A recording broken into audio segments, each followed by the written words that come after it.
What's up out there? We are back with some more Tectonic Slam Chieftain. Now, in the last video, I had mentioned that I swapped over to a Tidebreaker Maul or Mace or whatever it is. I tried that for a little while after I made the video and I just wasn't feeling it. And then somebody in a comment to that video brought up a good point that when I moved all of my gems from the body armor over to the Maul itself, I was actually going against this node here, which gives you Ancestral Call, or Fist of War. This gives you Fist of War into this, anything you've got on your body armor. And when I moved all this over, I was able to take this endurance charge on melee stun support out, but basically I have a 7-link now. And when I moved it over here, I just had a different 7-link. So the way I've got this built would need to have changed. I could have probably pulled this off and maybe gone over into Sun's Light or something. We could have gone over into Flames Advance, I suppose. But I could have moved over into one of these. I could have also done there's a call, I can't remember which, Enduring Cry or something like that. I could have moved this over into here and gone with Enduring Cry. I don't really have much issue getting endurance charges, so I don't really feel like I need Enduring Cry. It's just not something that's worked out very well in this build. But I could have swapped that out. I would have had to move these nodes over into something else. So I just ended up moving it back anyway, and then I saw that comment, and I'm like, oh yeah, well, it's big reason not to worry about that. But I have made some other changes to this build. So when I took that Tidebreaker out, I ended up with a 6-link mace, and I thought, what can I do with that mace?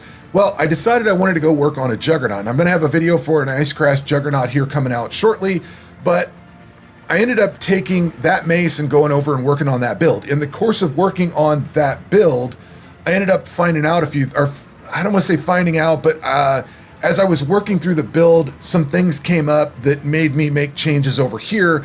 I built that one for a while and I played it and I tried it and I was liking the changes that I had. So I thought I would try to see how those changes worked over here. So I had Executioner and Wrecking Ball at one point. I ended up pulling out of that. So that's 7 points that I would pulled out of. And somewhere along the line, I don't remember where, I don't remember if I had this in the last video or not, but I picked up Measured Fury, which gives you exerted attacks, increased damage, increased Warcry cooldown rate, some more increased damage, and then Warcries exert 1 additional attack.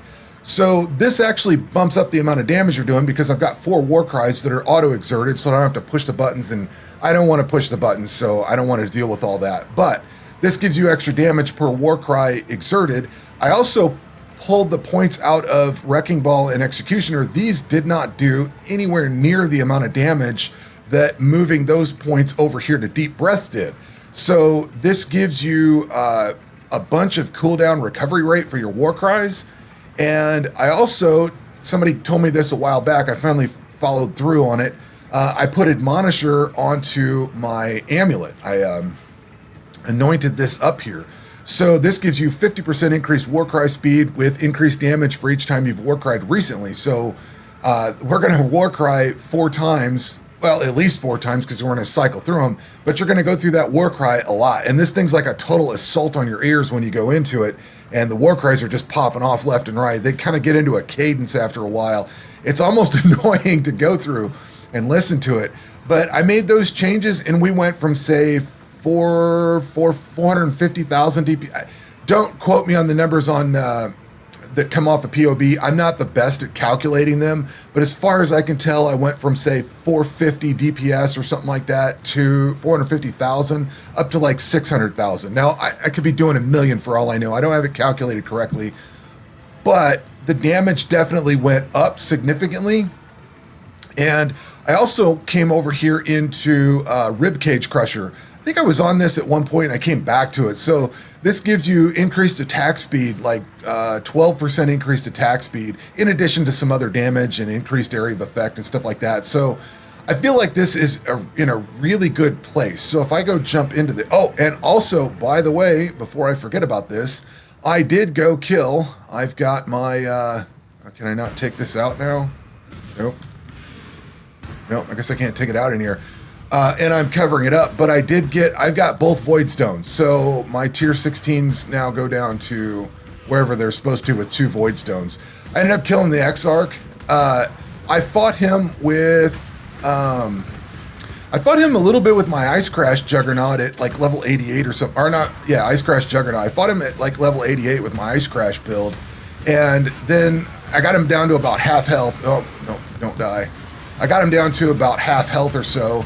And the fight was going along okay. Yeah, I still got survivability issues if I don't get enough kills, and I'm kind of half paying attention to. But so I got the X-Arc down about halfway and ended up finishing him off with this build. So basically, I got him down to about halfway with that Ice Crash build. And then I made the changes that I just talked about here and brought this build on par. Because I kind of wanted, I got him down halfway with that other build. And I was like, you know what? I kind of just want to see how it looks. You know, what does this build look like if I move over to those Warcries?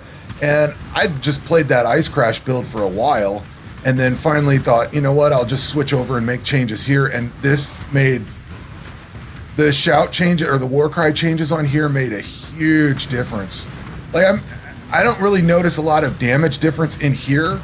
I was doing fine getting kills with this stuff, but the single target on the X-Arc was noticeably better. Like it's now, I don't want to say it rivals Bone Shatter from last league, but it's getting up to the point where it is very close to Bone Shatter of last league. It's not necessarily on par, but it's definitely getting there. So as long as you fire off everything in advance and just get that wave of fire going out and killing stuff ahead of time, this does fairly well. I don't seem to die very often, and I'm able to just do what I would not have considered content that I could have done necessarily before. But you just envelop the screen with an AoE effect, and it just annihilates everything, and that's what I like about this build. I'm very pleased with it, and you know, every time I think this build just can't quite get any better, you guys have a really great suggestion for it, or I find something with some other build, and that's kind of the whole point of trying all the different builds out this league, was to just see what I could learn and, you know, apply that stuff. And I think it really gets applied. I think it really feels good when you can apply things from one build to another and, you know, just make things better, I guess. I don't know what I'm saying. I'm kind of getting lost here, but it's just it's been a very cool journey going through here and seeing how a lot of things work, and a lot of different things have influenced the decisions that I've made for this build, you know, with some other build. I guess that's what I'm saying. I learned something from one build, bring it over to another one. So this one is pretty much, I'm not going to say it's done, because every time I say it's done, I find something new to change with it. But it's in a very good spot. I've got both my Void Stones that I normally get. I'm very happy with it. I was able to, like with fighting the X-Arc, because I can fling that AoE, I was able to stay mobile. And because this moves, so we're gaining endurance charges because I've got endurance charge on stun. I wonder how that worked. You know, I didn't pay attention to that when I was fighting the X-Arc. I didn't see if I was getting stuns on him. I don't think so. So I don't know that I was gaining endurance charge. I was too busy fighting the fight. So I don't know if I was gaining endurance charges with that or just relying more on the war cries. Maybe that's what it was. Maybe that's what it is, because I was relying so much on the endurance charges before, I wasn't getting the damage because I wasn't stunning him. Whereas coming in with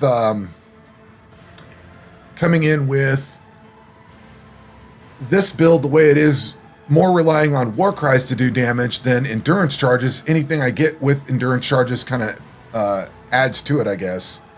So I could probably swap this endurance charge on melee stun out whenever I fight a boss for melee damage or something like that. Probably do that. But at any rate, this build is doing a lot more damage, and it is in a much better place. The clear on this was always good. It's just getting better against bossing now. I need to start working on the Maven fight.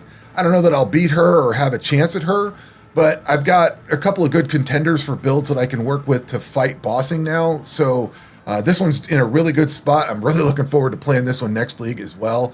And then I've got another good build with this Ice Crash build, which we're going to have a video on soon. So anyway, that's going to do it for this video. We will catch you on the next one. Take care.